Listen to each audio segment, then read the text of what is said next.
Welcome to my first lesson on longitudes and latitudes. In this lesson, I intend to show you how to calculate distances along longitudes and latitudes. And so basically what we're going to be doing is looking for these distances using a common concept that is taught earlier or assumed to have been taught by this level.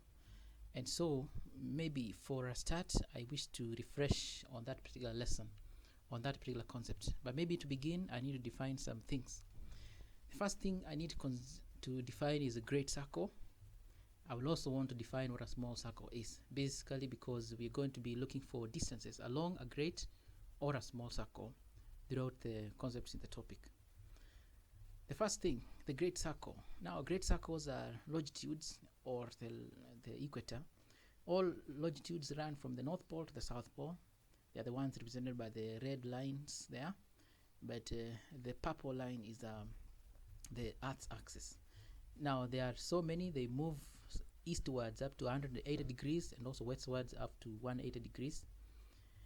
Again, a small circle really means circles which are not complete circumference of the Earth, and so they run crosswise, like they run like the equator. Although the equator is a great circle, they're the ones represented by blue dotted lines as shown in the diagram there. Now, all great circles trace this Earth's circumference, like the lines that I have just mentioned earlier here, the ones that are represented by the red color. The circumference of those circles is the same as the circumference of the Earth.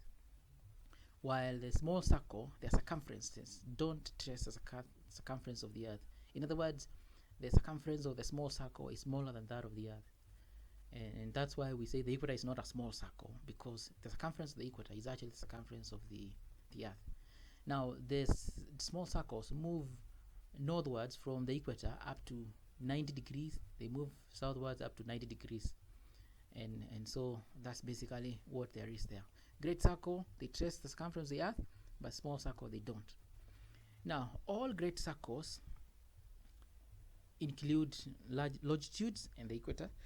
I alluded to that. And small circles include all latitudes. Of course, I should mention except the equator.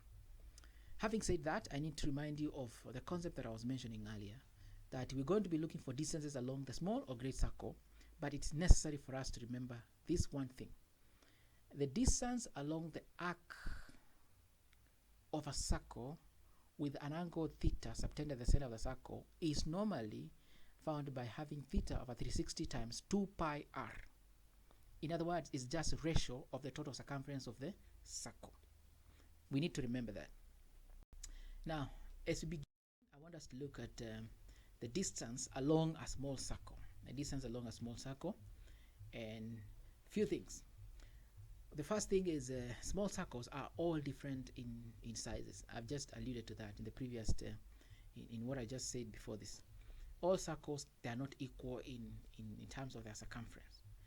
And now let's consider this diagram that we had earlier. The circumference of the equator, also circumference of the first circle there, and also the other one, they're all different. So that's what I'm meaning there.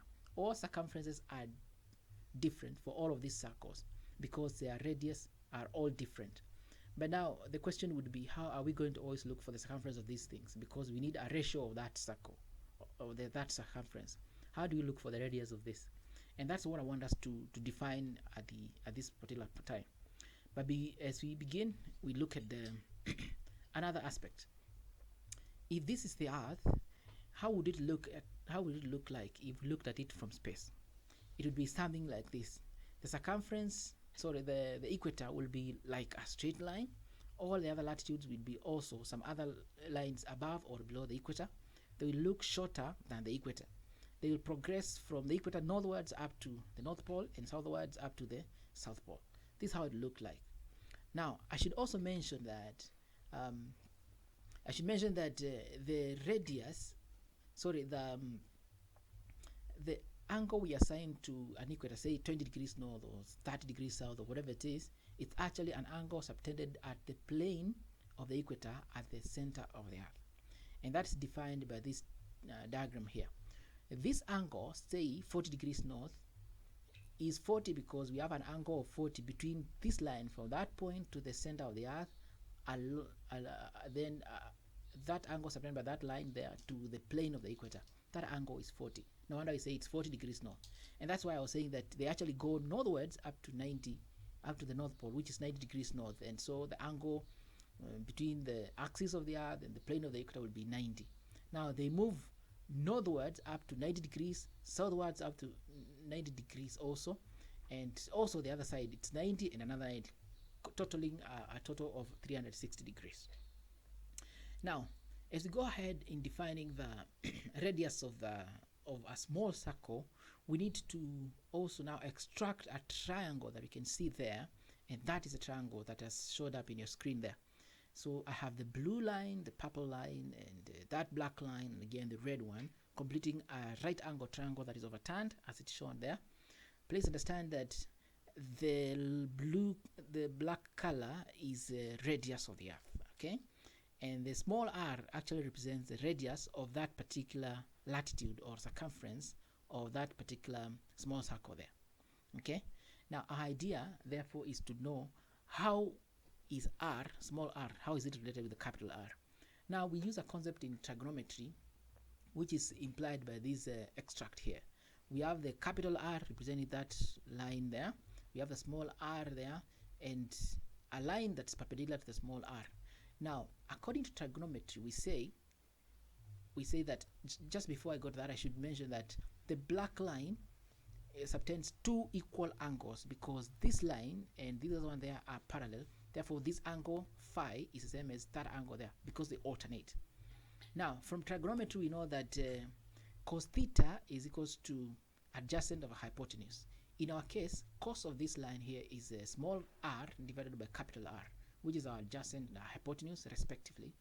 Therefore that means that r cos phi is equals to small r. In other words, if you cross multiply, you get r cos the angle that's given is equals to the small radius r, and that's what I have. And therefore I would say that small r is capital R cos phi. And that's a general rule for all latitudes. The radius of that particular latitude is given by the radius of the Earth times cos of the given latitude. If it's 20 or 30 or 40 up to 90 degrees, it'll be 0. If phi was 90, the cos of 90 is 0. That means then this radius is the same as that radius. No wonder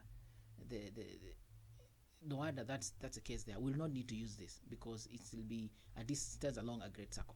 But if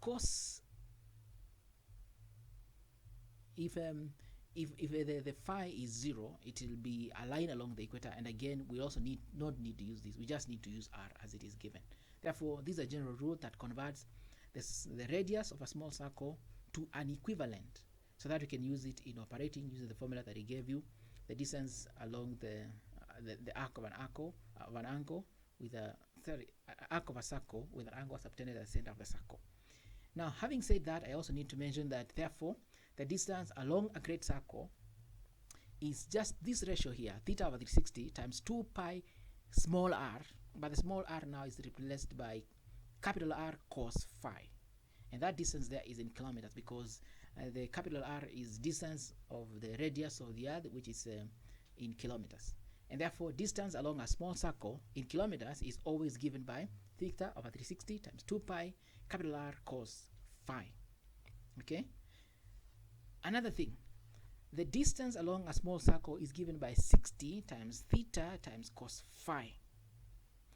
In both of these cases, the theta in this case here and also in this other case, the theta represent the angle difference. I'll define that later in the example that I'll be doing. But now I say that the phi represents the latitude. But now why do we have 60 times theta times cos phi? I'll explain that at the end of the time I'll be defining the distance along a great circle. So maybe we need to progress, and I'll explain what this means as we progress. The first thing now therefore is the next thing we look at now is the distance along a great circle. And I mentioned earlier that the distance that's an arc length of a circle with an angle subtended theta at the center of the circle is normally given by theta over 6 times 2 pi r. But in our case, because this is the Earth, the radius is the radius of the Earth, therefore the distance d will be given by theta over 360 times 2 pi r, and that is simple. But the answer there should be known. It should be in kilometers, not in any other unit. It's in kilometers. And another concept now I need to mention is that an angle of 1 degree at the center of the Earth along a great circle subtends a distance of 60 nautical miles, right? If we have a diagram like this representing the Earth, and this is a great circle, an angle at the center of the Earth of 1 degree should subtend an angle of the circumference on the Earth's surface of 60 nautical miles. That tells us a general rule also that is necessary for us to know. Along a great circle, if we want to get the distance in nautical miles, we just need to know what is the angle subtended at the center of the Earth. Multiply that angle with 60 and you get your answer in nautical miles. And therefore the rule is summarized as, for any angle theta at the center of the Earth, the distance on the Earth's surface in nautical miles will be 60 times phi. That means if the angle was 20, it will be just 20 times 60, which will be 1200 nautical miles, on and on. And so that is the case. We need to go to a summary now, and this is what you are supposed to take home. I don't want you to memorize, but I hope you understand from what I explained. But basically, I say that along a great circle, the distance in kilometers is as simple as theta over 360 times 2 pi r, where r will be 6370. Okay, the theta is the angle difference. Again, I'll show you that at the end of during the time I'll be showing you how to operate some examples. Again, if I want to get the distance in nautical miles, it will be 60 times theta, because of the principle that I've just explained earlier. An angle at the center of the Earth of 1 degree subtends a distance of the Earth's surface of 60 nautical miles. So you can always get the distance by multiplying theta times 60. Having said that, again, I need to mention that for small circle, the distance along the small circle will be theta over 60 times 2 pi r cos phi. The latter part of the formula, that is r cos phi, is actually small r. Therefore, this formula and this one, they are very similar, only that the capital R here is represented by an equivalent of small r, and that equivalent is r cos phi, where the phi is the latitude angle. For example, 40, 50, the biggest it can be is 90. And again, when it's 90, we don't even need to use the formula that. We can just use the theta over 360 times 2 pi r. A small circle, the distance in nautical miles is given by 60 times theta. Why? Because of this principle. But now we need to adjust the radius of the Earth by multiplying by cos phi. Therefore, this is what I was saying at some point that I would mention during the great circle, and this is what I mean. For any angle difference of theta along a latitude phi, we look for the distance along that particular distance in nautical miles, along that particular latitude in nautical miles, by just getting the angle difference times 60 times cos of that particular latitude, and the answer will be accurate. Okay, now I need to mention another thing. Always remember that theta represents angle difference. Okay, theta represents angle difference in every case. Please, I want you to notice that we have two types of angles here. There's angle difference, then there's a latitude. So don't confuse the two of them. The latitude is always associated with cos. The angle difference is just theta over 360 or theta times 60. Now we need to go to an example, and before us is a question. We are told that a ship sailed from P, which is 40 degrees north, to 60 and 60 degrees west, to a point Q, 40 degrees north along Q, 40 degrees north and 15 degrees west, and then travel to R, 20 degrees south, 15 degrees west. So the question is, find the distance PQ and QR, both in kilometers and nautical miles. If I explain this, and if you get this, I guess you'll have gotten all that I've been trying to say throughout the lesson. Now, to begin, we need to have an establishment of where are these values. Where is P, where is Q, where is R? Where are those where are those positions of the Earth's surface? And I have labeled the longitudes and latitude for you, so that we have 40 degrees north, that circle there. We have 15 degrees west, this one here. We have 60 degrees west, it is also shown there, and we have 24 degrees south. And I would like to ask, where do we have the point P, Q, and R? These are not very different from the so-called Cartesian coordinates or rectangular coordinates, and they are similar to that, because 40 degrees north and 60 degrees west representing the point P is just where 40 degrees north and 60 degrees west intersect. And where is that? That point there. And for, of course, on the same concept, Q would be 40 north, 16 degrees west. That should be 15 degrees west. It should be this point here. And R, it will be down here. And so there it is. I've labeled for you P, Q, and R. It's always good to have this diagram before you start operating, so that you first of all establish is a distance along a great circle or a small circle. If you establish that, you'll be able also to notice the angle difference and also the latitude in case you need the distance along a small circle. Now, as we progress, therefore, we start with the distance PQ. And look, PQ is a distance along a small circle. And is it? Yes, because PQ is along a parallel of the latitude 40 degrees north. That means that latitude is smaller than the equator and all other latitudes. That means it's a small circle. This is not a distance along a great circle. It is small because this particular circle is smaller than the circumference of the Earth. Having said that, therefore, we need to identify some certain things. From the formula, we will need phi, we'll also need theta, we'll also need r. The phi is 40 because the latitude is 40 degrees north.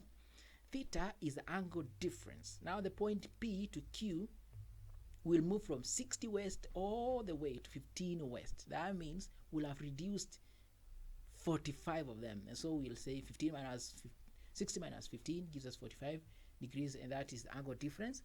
Again, r is always constant, is the radius of the Earth is 6370, it's an estimate. But in case of an exam, please use the value that you're given. I think there are times they give 6371. You can always use what you're given.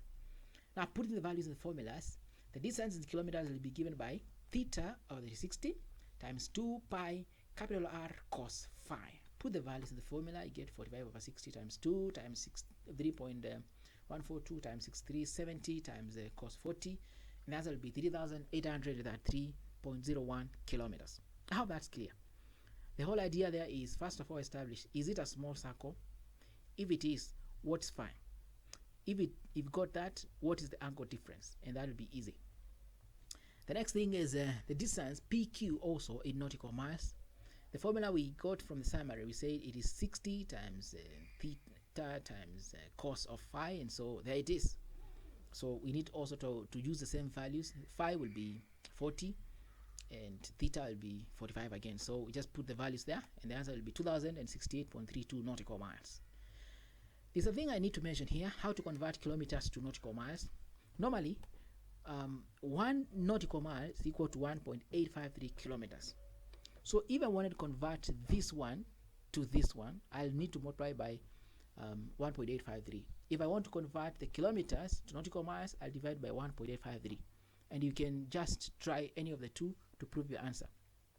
For our case, I'll say, since we have 2068.32 nautical miles, I multiplied with 1.853, and the answer is 3,832.6. This answer is very close to 3,833.01. All right. The small difference is reduced because of the conversion of the nautical miles to kilometers, because the 1.853 has other decimals that have been rounded off. Well, having said that, now we need to go to the next distance, which is QR. From Q to R, is it a small circle or a great circle? Well, from what it is seen here, it is along a longitude. That means it's a great circle. And since it's a great circle, we need to identify two things. What is theta? That's the angle difference. What is R? R is always 6370, but theta is, in our case, 40 plus 24. And how is it so? Because I'm moving from 40 degrees north, going all the way down to the equator, then progress on the opposite direction 24 degrees. So I'll have some 40 up to the equator and 24 after the equator. That means I will add those two to get the angle difference at the center of the Earth. Okay? And that way, therefore, I will have that the distance in kilometers will be theta over the 60 times 2 pi r. Put the values in the formula. It will be 64 times 2 times 3.142 times 6370, and the answer will be 7,116.28 kilometers. Right? That's simple. We just need to identify that it's along a great circle, get the angle difference, and put a radius that you've been given. In our case, it is 6370, and operate. Now, the same distance in nautical miles. The formula will be 60 times theta. Theta is angle difference. So that'll be simple. 64 times 60, which is 3840 nautical miles. Again, to verify our answers, we need to use the conversion of 1 nautical mile is equals to 1.853 kilometers. So I multiply the 3,840 nautical miles by 1.853, and the answer will be 7,115.52. Again, this answer is very close to this. Actually, if you round off both of them, will be 7,116 kilometers. Okay, therefore that verifies the answer that we must be right. Now that's just a basic of what longitude and latitudes include. I have other concepts that I want to show, and one of those will be the distance, the shortest distance, especially when you have to either follow through the North Pole or not, or along a great small circle. I'll be showing that in a short while, probably in 3-4 days. And there is another thing I want to mention about longitude and time, and just any other question. But if there is any question, I'll appreciate even comments, or any particular question that you want me to try. I'll be glad to develop a lesson on that, and I hope it will be helpful for the students and anyone else. Always like, subscribe, and share. I'll appreciate your comments and questions. Thank you.